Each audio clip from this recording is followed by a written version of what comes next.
What's going on? What up, everybody? Welcome to another episode of Buckeye BS here on this holiday weekend. Appreciate you guys joining us. I'm here with my guy Mike. How you doing? Hanging tough, man. Just enjoying this nice long weekend. Happy 4th of July to everybody. Just remember what this day, means. Means that this country would not be the country that it is right now without the sacrifice of, a lot of people. So we appreciate that. We're glad that we're able to have our independence. So Yeah, we celebrated two Independence Days in the last month. We got the 4th of July and we just celebrated Juneteenth. So lots of holidays this time. So I hope everyone's having a good time out there. Anything special planned for this weekend? You get in anything yet, or you got any plans coming up?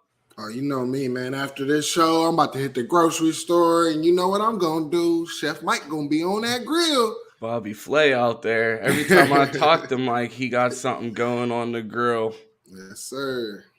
Well, sounds like a good time. So before we get started on our major topics here, I want to talk about something that I've been seeing on the timeline all week.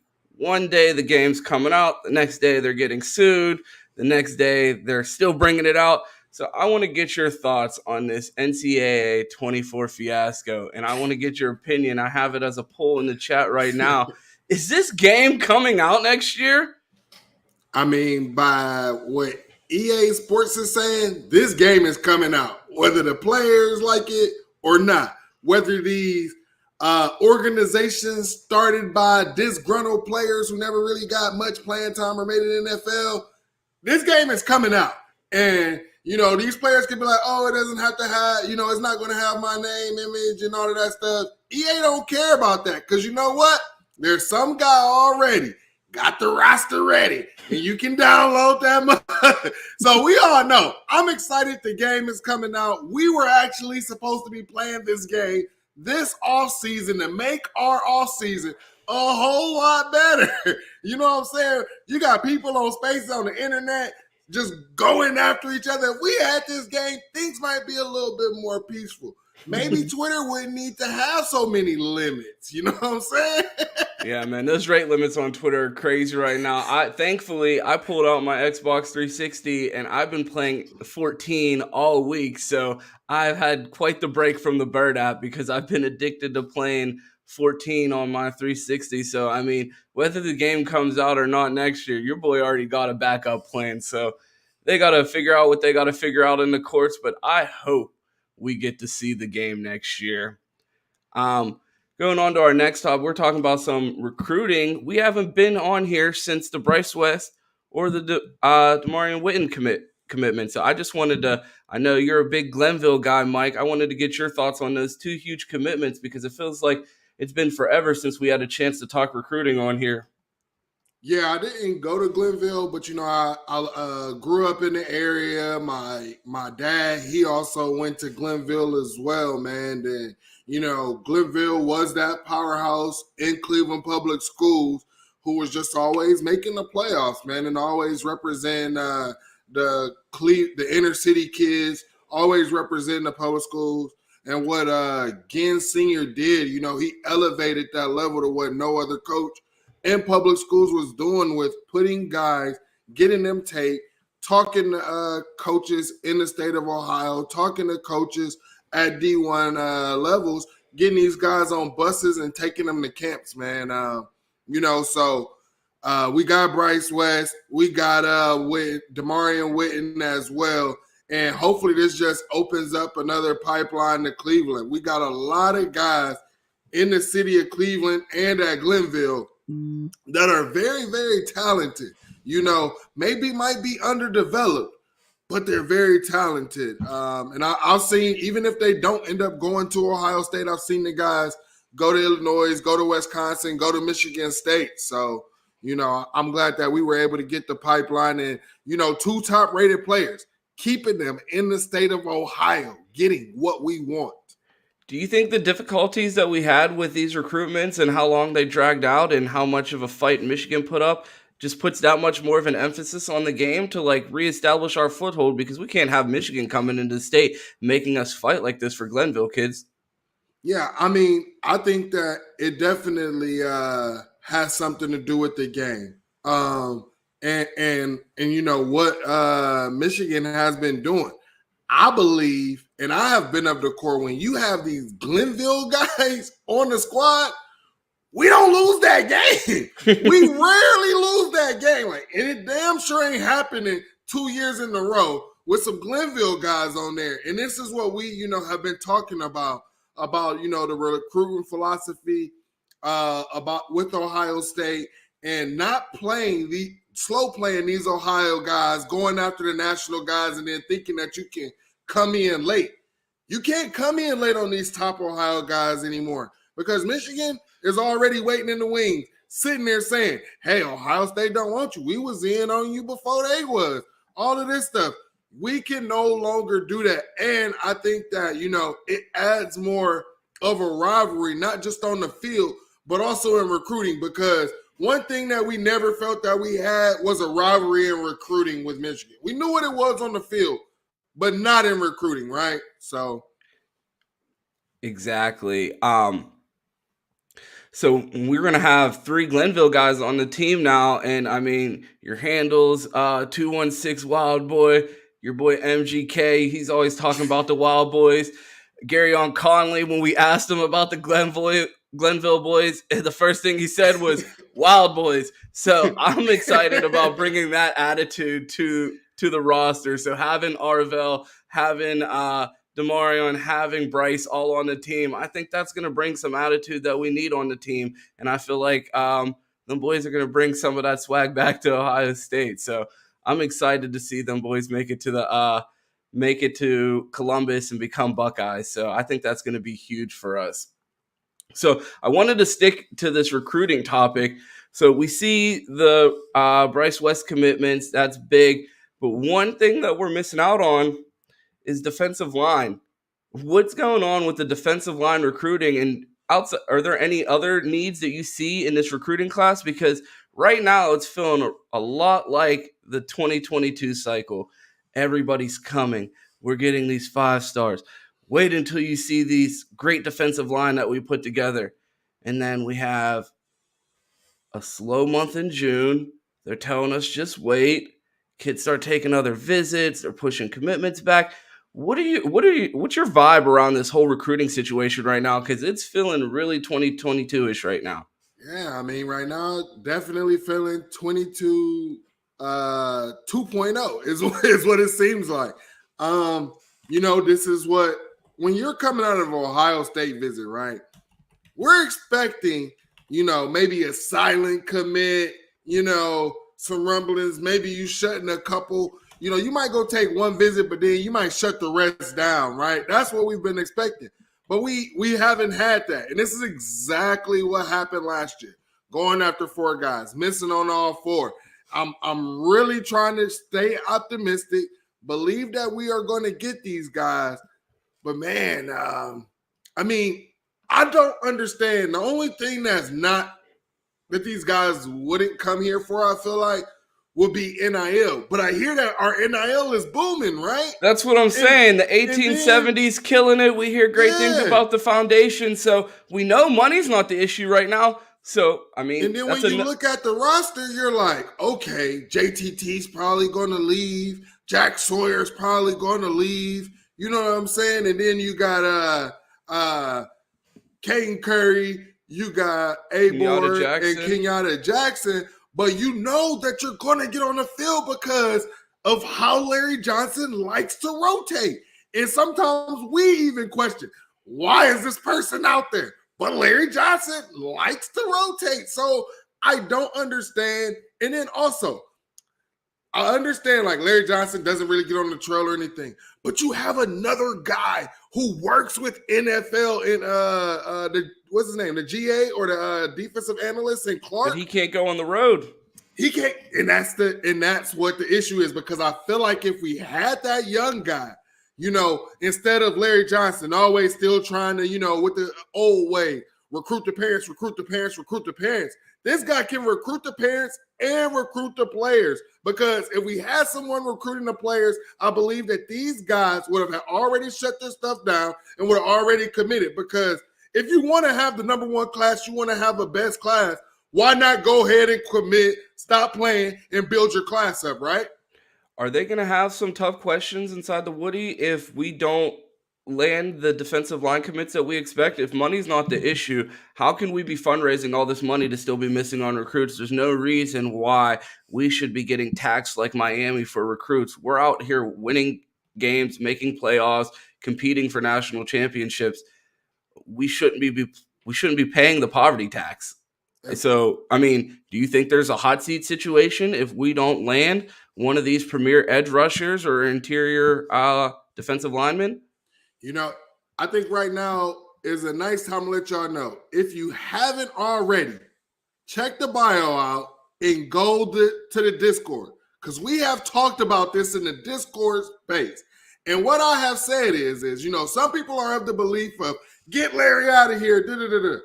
I don't think we need to get Larry out of here. But I think what Ryan Day was expecting, because remember, in January, we were supposed to be hearing that the NCAA was going to allow coaching staffs to expand. I think that's what Ryan Day was banking on, hey, I'm going to be able to get this young guy on the trail. If that's not going to happen and the NCAA isn't going to allow that to happen, move Larry Johnson to the analyst role or something, and then move this guy to the full-time coaching role. Larry Johnson, we know he's not going on the road. He's not doing all the extra. We don't hear about Larry Johnson hanging out in Florida like we do hear about Coach Key, Brian Hartline, things like that, right? That's what we need. That's what the young guy's there for. And, I mean, why not go ahead and just say, hey, Larry, we got you this nice retirement package. We still want you around the program, still need you in some type of capacity. We know that you still have the love, the fire. And then maybe when the NCAA finally turns over, you could, step back into that full-time coaching job or something like that. But, I mean – I'm with Cam, though. I think we should fire everyone, all the current players. We transfer them to Xavier, let them get their football program started again. I saw a story about that they want to bring football back. So, I mean, if we can't get it together, Ohio State should just fire everyone. All the players move to Xavier, and if they're serious about winning, they could go win a championship there.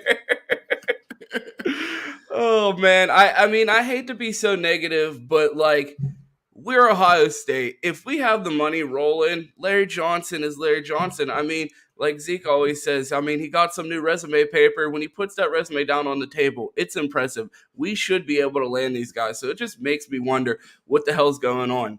So, we named 3 big defensive line targets. We have Marquise Lightfoot actually committing tomorrow. I think it's down to maybe us in Miami. I don't want to hear from Big Hat Radio if we get put in a locker by Super Mario. We have Edric Houston. We're hearing about him flirting with Bama now. And then Dylan Stewart. That's all over the place. Every time I hear about that recruitment, it's in a different place. So I'm just out on that one. I'm completely out on that. Before you turn up the temperature on Larry's seat, how many of those recruits would you like to see us land, or do you expect us to land? After missing on 4 last year, man, we have to hit 3. You think we need to go 3 for 3? I think 2 is okay. I really believe 2 is okay because, in the transfer portal or whatever, we weren't ready to get those first guys in that first set of transfer portal, right? But another thing is I don't think we're going to be able to count on the transfer portal like we were before. Because you're going to think about this. With going into 2024, if you were a top 15 team, right? Now as a coaching staff, you could say, hey, we're going to be a top 12 team. We're going to make it to the playoffs next year. So do those top guys stay, and we're not able to get those guys? So that's something that I'm kind of worried about. But our NIL is supposed to be booming. If we put the back signal out, I'm hearing that, next round, we should be able to get whoever we want in the portal. But I just don't like banking on that. I'd rather bank on the recruiting. Well, yeah, well, it doesn't look like we're going to be able to bank on the recruiting. So make sure you guys get those recurring subscriptions in, whether it's with 1870, the foundation. Send all the help you can, because clearly we're going to have to start fucking dropping bags like Ruiz, because something's off on the trail. So hopefully the money could buy us a nice class this year, because I don't know how things are looking right now. So one last possibly laughable question on recruiting. I keep seeing the idea of a number one class being floated around. I'm smelling cap on that one, but I just want to get your thoughts. How realistic is it? And do you think they would sign enough players? I mean, I'm looking at the board. I'm like, do we even have enough to get there? So Yeah. do you think they could sweep this board and make a run for the number one class? It depends on if we're going to change our philosophy, are we going to go for the 28 to 30 guys? I'm hearing that they are talking about doing that, but I think it's a show me first. Now, right now, Ohio State leads on the average. We lead on quality players. Right now, there's only one school that's ahead of us at the number one spot. And guess what they're full of? They have 5 more 3-stars than us. That's not what we're going for, guys. So, is it possible? Yeah, it is definitely possible. Will it happen? I don't see it until it happens. So I'm gonna go with a no on that, Cam. As our guy, former member of ESPN, Jalen Rose, used to say, not gonna be able to do it. So our last topic, it's a fun topic, I think. It's something to do with a trade machine. I don't know about you guys. I love the NBA trade machine. I'm always cooking up some nonsense on that thing on the ESPN website. So it gave me the idea for a college football trade machine, and we cooked up a couple trades for you guys. And I'm going to preface this right now. I don't know if all you guys probably play fantasy football out there, and there's that one guy in the league that'll send you a bullshit trade just to see how dumb you are. And it's like, are you serious? I watch football. Like, don't disrespect me like that. Those are the type of trades that I like to make. So before you even get on my head, I told you the type of person I am. So, Mike, do you want to lead us off with your first trade proposal for the college football trade machine? Well, go ahead with the first one. I think you got a question about the quarterback trade. We actually do have one. Yeah. We're going to start with this one. We have, would you trade our entire quarterback room right now, Kyle McCord and Devin Brown, for Quinn Ewers? We just saw the picture go viral of the Texas quarterback room. Berm just said on the timeline he thinks that Quinn Ewers could win the Heisman. So did we let a Heisman caliber quarterback walk? And would you give up our 2 quarterbacks to have 1 year with Quinn at the helm with these wide receivers? Let us know in the chat your thoughts, and smash that like button while you're at it. My answer is going to be no. You got Devin Brown, 2 years in Ryan Day's system. Kyle McCord, 2 years in Ryan Day's system. You heard about Quinn Ewers. Apparently he wasn't able to handle Ryan Day's system, wasn't able to really understand it or get it down. Maybe, Steve Sarkisian's system might be a little, simplex for him, a little simple for him, but no, I'd rather rock with my guys, man. I think Devin Brown got more dog in him than Quinn Ewers as well. I think Kyle McCord also from that Philly style got more dog than him. So, give me Ohio State's quarterback room, man. I'm rocking with my guys. Quinn Ewers got to show me some type of consistency. Quinn Ewers, yeah, I saw him rocked up, but he also has some questions when it comes to health, So, I need to see. Yeah. I know you. I said rocked up, not rocked up. I know exactly what. Look, we both saw this video. I heard him say that. I was like, whoa. Yeah, we saw this video. I don't know I don't know what type of recruiting or investigating you've been doing. No, No, we seen the whole quarterback room. Everybody look like the way staff got them together, but exactly they're going hard down there. Cam asks, "Can we keep leaking?" Yeah, the only two people in the trade are our top two quarterbacks. We'd be giving up Kyle and Devin, and I'm with you guys. Everybody in the chat seems to be in the same agreement that we would keep our quarterback room because we've heard the staff say it. They believe there are 2 first-round picks in that room. And if that's the case, I'm ready to roll the dice with it. And Giovanni's in here. I heard him say, JJ clears all. No one believes that, not even him. So, yeah, exactly, Mike. Excuse you. Hope you're okay.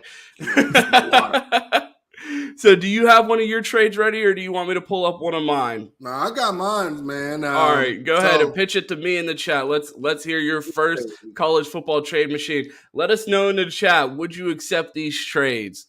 So we went ahead and did one on offense and one on defense. And on offense, what I say right now we need is a tackle. So I say give me J.C. Latham from Bama, the tackle at Bama, and this is who I would trade to get rid of.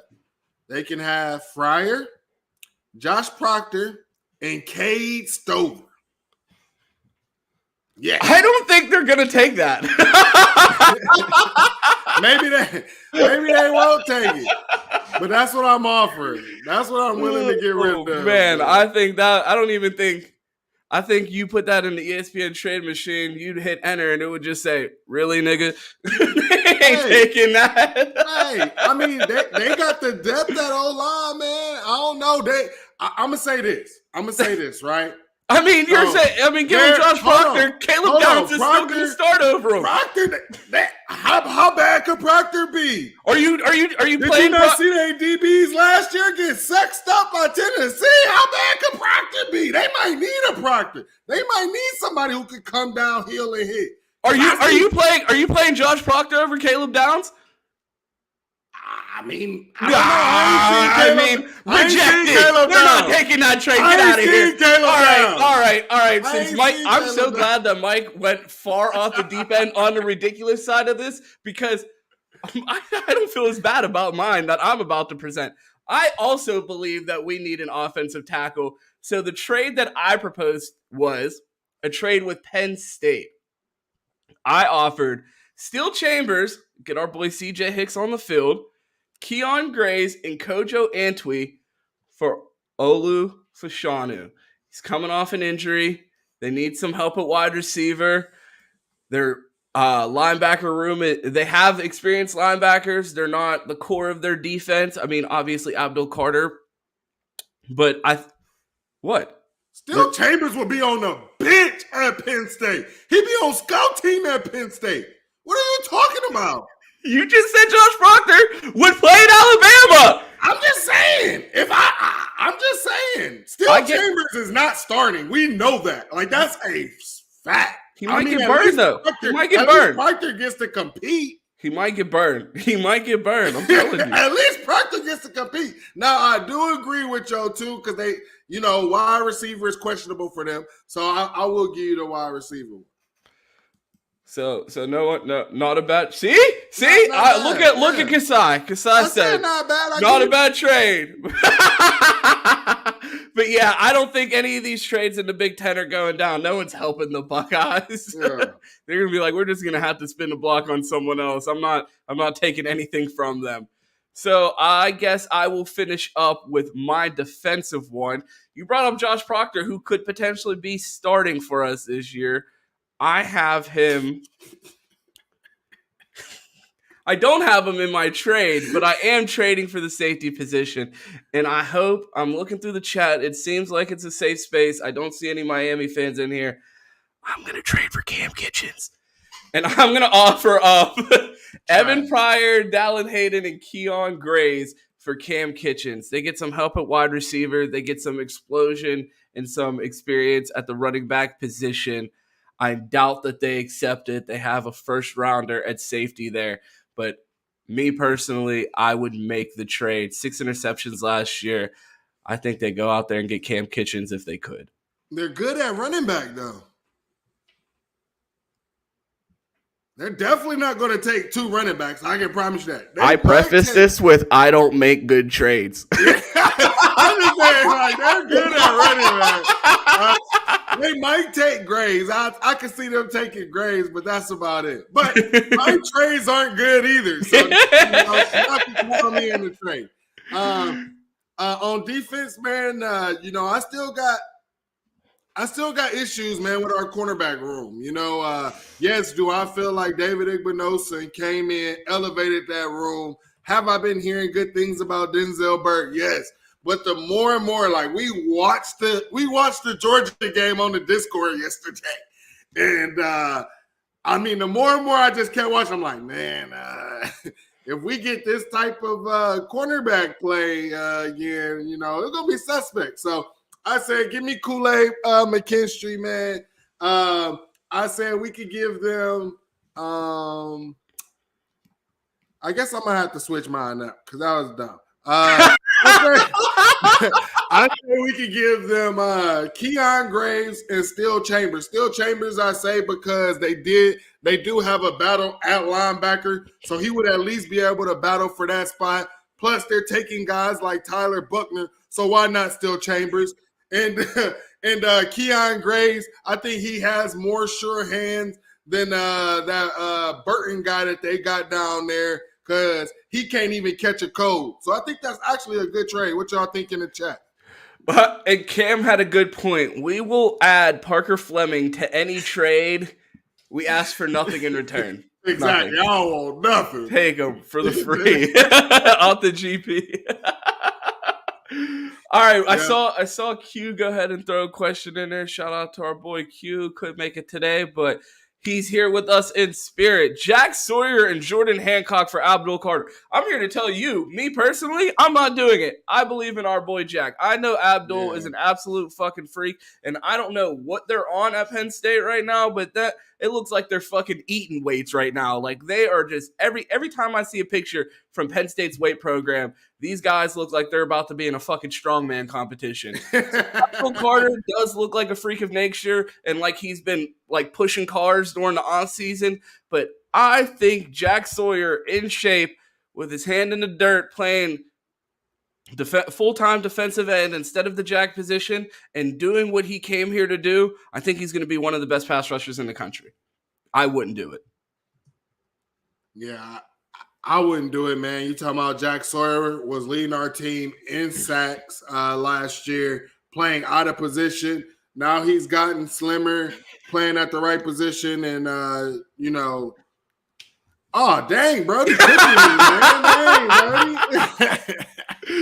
Oh, hey, Brody, I want to hear your trade. Hey, I want to hear Brody's trade. But anyways, as I was saying on Q's take, man, yes, Abdul Carter is a freak. I think he fits better for the system that they just have at Penn State.